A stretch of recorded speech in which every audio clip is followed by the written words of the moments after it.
This is everything you missed in Fallout Season 2, Episode 1, starting with one of the mysterious things, the Fallout 4 nod. If you missed it or haven't played the games in quite a while, then maybe this one seems quite strange. That's okay, no worries. The vertibird that flies across the neighborhood might make you think it will play a bigger role. Nothing is confirmed, and I hate to break it to you, but this is just a reference to the games. You see, in the scene where the salesman is roaming around, everything seems a bit familiar. Strange, isn't it? A totally new place and season, and we're having some kind of flashbacks. Well, that's completely normal. The whole neighborhood that the salesman is visiting is almost an exact replica of the one seen at the beginning of Fallout 4, or at least bears a strong resemblance. The military vertibird flying around the street is also a nod. It happens exactly the same way as in the 2015 game. Wow, 10 years ago now. Still, the journey is far from over. Want to see another familiar place? Dino D-Light Motel. I understand that as famous as New Vegas is, the years have piled up on it like crazy. We're talking about 15 years if you're seeing this in 2025, so it's fair game to not remember all those locations. Hell, what a wasted opportunity not to launch a remaster of New Vegas instead of the Anniversary Edition. But whatever. This place holds dear memories for all those who liked My Boy Boone, and I can assure you that it is also one of the most iconic landmarks. For starters, remember the motel. The place was far from being good, but you could sleep fairly comfortably, and more importantly, safe. Everything has changed, so this place is not the sort of oasis that it was before. In this timeline, the place has been under the control of the Great Khans. For whatever reason, here we have two possibilities. The first one happens if you have detective skills. In the game, you can get info about the one who sold the wife of our boy Boone. If you're clever enough, the game points it out subtly, but never guides you. No spoilers, by reasons. You will find that the original occupant, named Jeannie Mae Crawford, was the one to be held responsible, and you as the courier can mark her as a target and, well, dispatch her. Gaining Boone's trust and going on so many adventures, there is a high chance that this is the canon. The other possibility is that you can lie and save that woman. Why would you do that? So she remains alive and in full capacity of still running the motel. Remember that in this universe between New Vegas and the series, 15 years have passed, so maybe she died of something else or was killed by the Great Khans in the process of capturing the zone. Nothing is revealed, so maybe she is part of the gang, but most probably she is dead. The bungled showdown that happens here is also a way of showing us some of the in-game interactions with the NPCs. For starters, Lucy and the ghoul attempt to pull a fast one on the raider gang. Failing the skill check in some way, the fail adjusts the questline to hang the ghoul. Lucy doesn't waste time,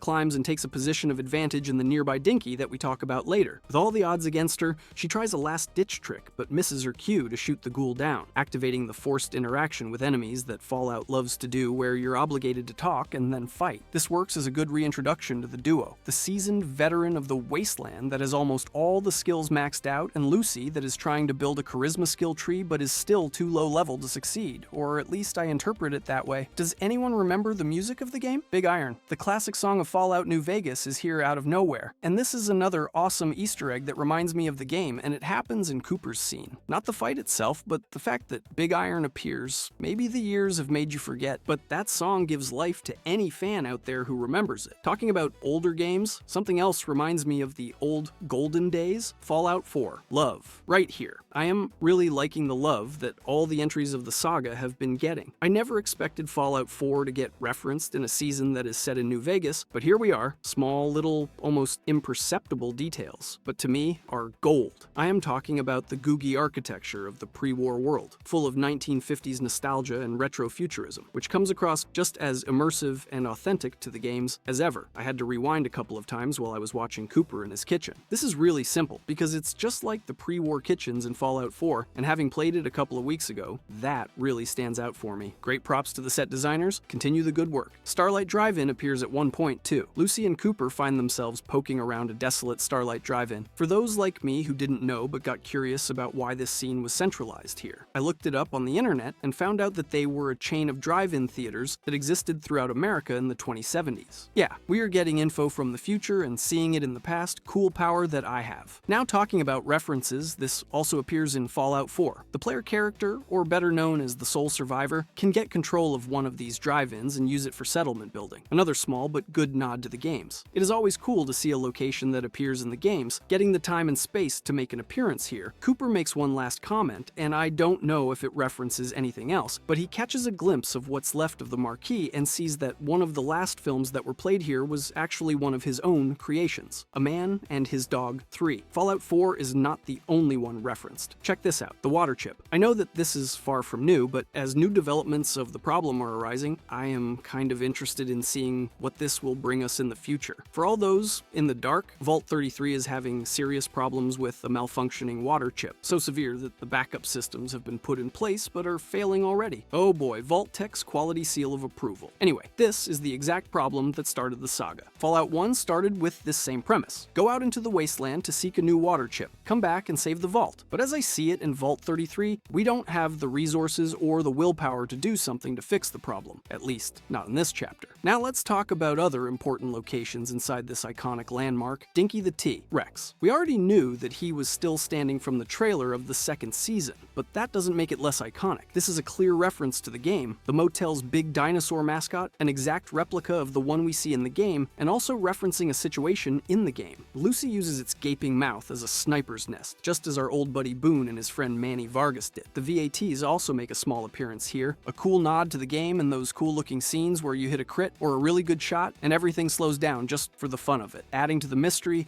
neither of them are present or around the zone, so maybe Boone never came back from the adventures with the courier. We kind of know that from the game. And Manny also isn't here, so we are left to wonder what could have happened to them. Around the Dino D-Light Motel is what Novac used to be. It was built around, and if you didn't know, the name is based on the no vacancy sign that is outside. Clever, right? You can see in the game that it is fairly good, and the residents often talk about it saying a small oasis in a big desert. Still, in the show, it is almost in ruins. So this tells us that the Great Khans have been here a while, or Novac was abandoned some time ago. The main faction of this episode also has things to say. Great Khans and Great Drugs. If you remember the game, the Great Khans relied heavily on a mixture of Native American and biker gang aesthetics. They were one of the more unique factions in New Vegas. You could make them work with the Legion, the NCR, or even convince them to leave the Mojave entirely. So clearly neither of those options are canon in this timeline. As you remember, or not, they were inspired by a mixture of the real-life Mongols MC and several Great Plains cultures. I think they lost a bit of their original charm here, as they are just stylized as a motorcycle gang. I understand that maybe in the show other rules apply, so I am not too concerned about it. At least we got their flag, and this one really is one-to-one with the Fallout game flag. Remember that the Khans were best known for their drug making and sort of cartel running through a good part of the American Southwest. And also another thing that marked them was that the new California Republic destroyed them, maybe committing a couple of crimes, but who cares? All that happened in the Red Rock Canyon, not here. They weren't that bad of a gang, as I explained before. If you helped them out, you got a nice deal at their store. Drugs, drugs, and more drugs, but they warmed up to you, and that counts for me. In this timeline, they say something else about Cooper. This asshole has been terrorizing us Khans since before your granddaddies were born, so keep an eye out for this character. I think that they have something really interesting in store for him. It kind of reminds me of the Puppet Man. We don't really know what he did, but he scared a lot of raiders in the Commonwealth out of their minds. Hey, remember all the diverse range of medicaments that we can use in the games? Well, the TV series refers to them a bit, but never says it out loud. One of them is Jet, a powerful hallucinogenic chemical that gives the user a brief period of enhanced awareness. Well, a Great Khan can be seen inhaling it. In the games, this is translated to slowing down the speed of the game around you. It basically gives you a brief time of slow motion, so you get a really important edge in combat. And do you want to know something curious about the Jet? The most common way of obtaining it is by using the dung of the Brahmin and collecting the fumes that emanate from them. Well, now, you know, this episode was packed with Easter eggs. Even Fallout 76 got one. The Stimpack diffuser. At some points during the episode, we can see the ghoul using a device that produces a green light, kind of like mist, and that heals the cuts on his neck. While it is not like anything from the games in appearance, if you pay special attention to the device, it's actually a small version of the Stimpack diffuser from Fallout 76. It also creates a cloud of green healing mist, so if it's not the same, it's a clear reference to that in-game equipment. We all know that the Fallout games had cut content, so I never expected a reference along those lines, but here it is, Vault 24. This is more of a nod to those hardcore fans that have followed the game since the 2010 release or like to explore the lore and all the details about the game, inside and really inside the game. Vault 24 was a location found in the form of a jumpsuit in the game files of the legendary RPG. As some may remember, this caused a stir with everyone expecting a DLC or something related to this vault. Sadly, this wasn't the case. Still, I think that it was a good nod to those moments where data mining generated more hype than the real announcements. The way I see it, they know that we know about the vault, so maybe we will be seeing something else in the near future. In addition addition to the vault, in this segment we can see a great way of restoring health in the games, and I am not talking about the Stimpaks. I am talking about Sugar Bombs, the most incredible sugary breakfast cereal. If you blinked in this scene, then maybe you didn't see it. A box can be spotted in the Far Medical facility inside the vault. Yeah, that zone didn't creep me out at all. No, what adds a lot to the lore is the fact that this vault was designed to test House mind control devices. And to the surprise of nobody, well, that didn't go well. We learned that Hank went there to retrieve and test out those devices, and well, to this point we already know what those little square devices can do, so he's up to absolutely no good. In an attempt to develop the character, Lucy is splattered by the remains of a living person that has the chip, and with that, the Vault 24 social experiment was revealed in its entirety. Talking about secret vaults, there's one more, Vault 40. This is the vault where Lucy and the ghoul will stumble upon while following Hank's footsteps. Yeah, I am talking literally. We don't see much here. The vault was abandoned a long time ago. The vault is filled to the brim with decaying skeletons and projectors that are playing films that are a bit too strange. Propaganda films, to be more correct. Also, this is a vault that has never appeared in the games before to be explored or even mentioned, but a strange choice happened here. The vault appears in a mod of Fallout New Vegas called A World of Less Pain. It's kind of strange to make this vault canon, but I won't say no. The more, the better, but not for those poor vault dwellers. In Vault 40, we can also get a closer look at an open box of those super famous Vault Tech sugar bombs too, so there's nowhere to hide from all the sugary explosive taste. Speaking of something explosive, Mr. House is here but in a different light, so let's dig in. Mr. House experiments with new tech. The TV series starts a bit strong, with a flashback showing a full-on protest against Robco Industries. In case you forget, that's the company that makes the Mr. Handy robots, and we saw a lot of them in Season 1. Mr. House is the sole owner of this company, and for some reason that they aren't addressing, the public opinion is swayed against it a lot. In this flashback timeline, Mr. House is not as good at controlling the public, or maybe something big happened. We also get a glimpse of Mr. House addresses the protests on the television, and in a strange scene cut, we get to the interior of a bar, and oh, the surprise. The real Robert House is observing all the construction workers that are discontented and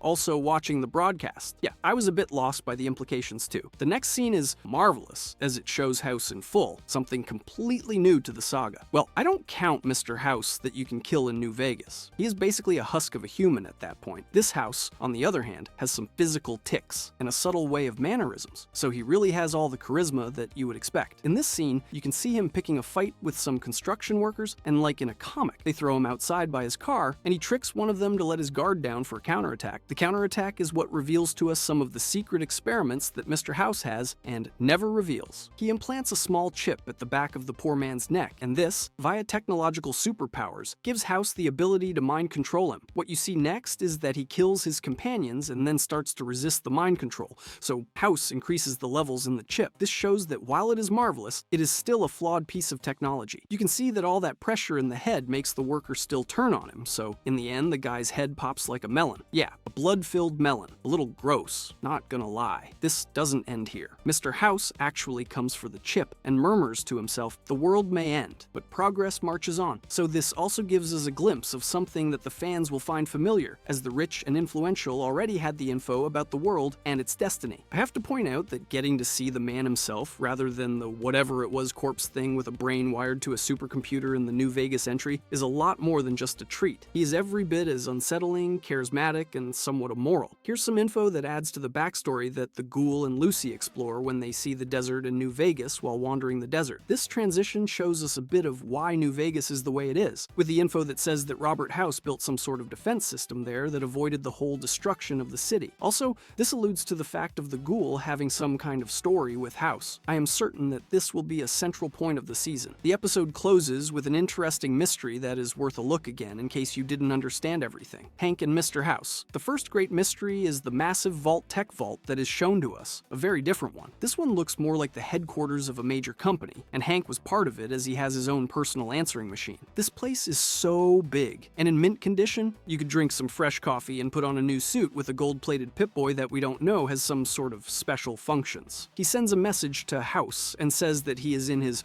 old stomping ground in Vegas. This is a sort of clue about the whereabouts of Mr. House in this timeline, or am I the only one who saw that he kind of implies that House is no longer in New Vegas? Anyway, he also started talking about the mind control device and actually named it. This is a brain-computer interface. In my book, a bad name, but whatever, he says that he simply couldn't crack how to make it work properly, and that the Vault even developed a miniature version. This makes Hank much more more determined to fix the design and get it in working shape, also expecting some kind of promotion from House. And don't forget the type of world we are exploring in the series. This will be a very different kind of promotion. We already knew that House was far from being a good person, but showing that he is working with Hank in some way leads me to believe that this timeline Mr. House is not the same as the one we saw in New Vegas. I think this one is a bit more perverse and sinister, but still, there's still too much to see, and we hope to shed light on this mystery. Sad to see that in this episode so much happened, but nothing that could point us to the Courier, or even to see a bit of what was the canon of the game. I think that would be a surprise for the last episode, but it still left me wondering about all the possibilities, and only raised my expectations. If you enjoyed this video and want to see every crazy Fallout 4 theory that might actually be true, click the video on the screen.